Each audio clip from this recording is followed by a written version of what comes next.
ઓમ શ્રી ગણેશાય નમઃ. શ્રી દ્વારિકાધીશની જય. જય શ્રી કૃષ્ણ. કાનાની પ્રિય ગોપીઓ, આપ સૌનું મારી ઓમ ડિવાઇન કથા યુટ્યુબ ચેનલ પર હાર્દિક સ્વાગત છે. આજે હું તમને પુરુષોત્તમ માસ કથાના 13મા દિવસની વાર્તા કથા કહેવા જઈ રહી છું, જેનું નામ છે ડોસીમાનો ડેટકો. એક મોટું ગામ હતું. ગામમાં એક ડોસી રહી. ડોસીને દીકરો દીકરી કે સગા વહાલું કોઈ ન હતું. આ નિરાધાર ડોસી જ્યારે જુઓ ત્યારે એકલી ને એકલી. એવામાં પુરુષોત્તમ માસ આવ્યો. ડોસીનો એકલવાયો જીવ અકળાઈ ઉઠ્યો. તેને થયું, ઘરમાં કોઈ હોય તો કેવું સારું, ઘડીક વાતો તો થાય. એમ વિચાર કરતા કરતા ડોસી ઊંઘી ગઈ. રાતની રાતમાં ડોસીની હથેળીમાં એક મોટો ફોડફોલો થયો અને સૂર્ય ઉગતામાં તો ફોડલો ફૂટી ગયો. ત્યાં તો એક કૌતુક થયું. ફોડલો ફૂટતાની સાથે અંદરથી એક સોનેરી રંગનો ડેટકો નીકળ્યો. કેવો રૂપાળો ડેટકો! ડોસી તો જોયા જ કરે. એકલવાઈ ડોસીના જીવને જરા શાંતિ વળી. ડોસી ડેટકાને નવડાવે, રમાડે, જમાડે અને જ્યાં જાય ત્યાં ડેટકો સાથે ને સાથે રાખે. પુરુષોત્તમ માસ હોવાથી ડોસી નિત્ય નદીએ નાવા જાય ને ડેટકાને પણ સાથે લેતા જાય. ડોસી આ કાંઠે નાય ને ડેટકો નદી ઉતરી પેલે કાંઠે જઈ નાઈને પાછો આવે. ડોસી ડેટકાને લઈ ઘરે આવે.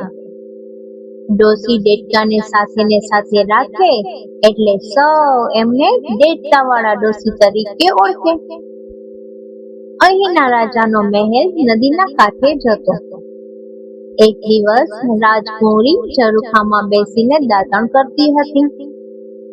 તેનું ધ્યાન ડોસીના ડેટકા પર ગયું. ડોસી નદીએ નાવા બેઠા.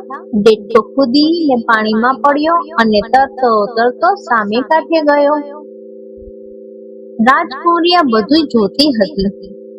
એટલામાં તો ડેટકો એક મોટા પથ્થરની પાછળ ગયો અને પોતાનું કોળિયું ઉતારી મનુષ્યનું રૂપ લીધું.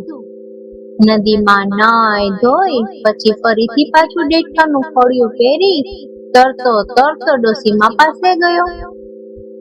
ડોસી નાય ધોઈ ખેતર ખેડી કથા વાર્તા સાંભળી ડેટકાને રમાડતા ઘરે આવ્યા. આ જોઈ રાજકુંવરી તો નવાઈમાં ડૂબી ગઈ. તેના આશ્ચર્યનો પાર ન રહ્યો. ફરીથી બીજે દિવસે તે ધ્યાનથી જોઈ રહી. ડેટકાએ પાછું મનુષ્યનું શરીર ધારણ કર્યું. કેવો અદ્ભુત દેહ! આવો દેહ તો કોઈ રાજકુમારનો પણ ન હોય.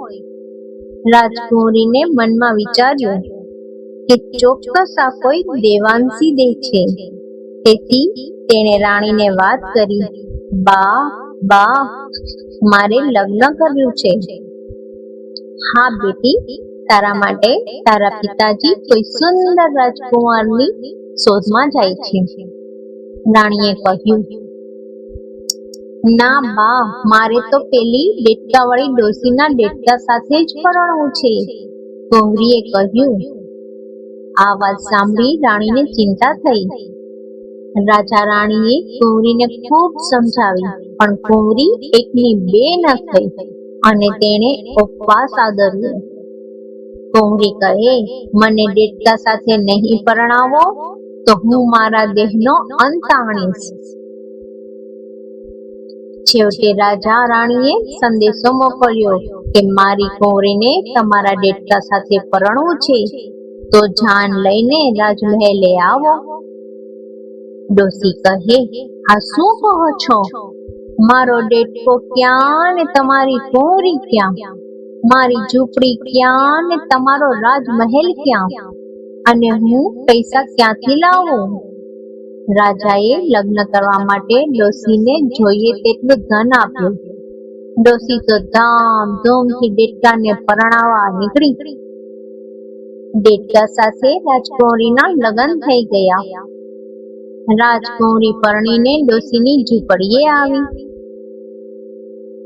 ડોશી બહાર ગયા હતા એટલે લાગ જોઈને રાજકુંવરીએ દેડકાને કહ્યું, નાથ, હું તમને બરાબર ઓળખી ગઈ છું. હવે તમારું દેડકાનું ફળિયું તજી દો અને મનુષ્ય દેહ ધારણ કરો. હું કઈ ગાંડી નથી કે દેડકાને પરણું, સમજ્યા? દેડકો બોલ્યો, કુંવરી, જાણે અજાણે પણ તમે પુરુષોત્તમ માસના ઉપવાસ આદર્યા છે, તેથી હવે હું તમારી ઈચ્છા પૂર્ણ કરીશ.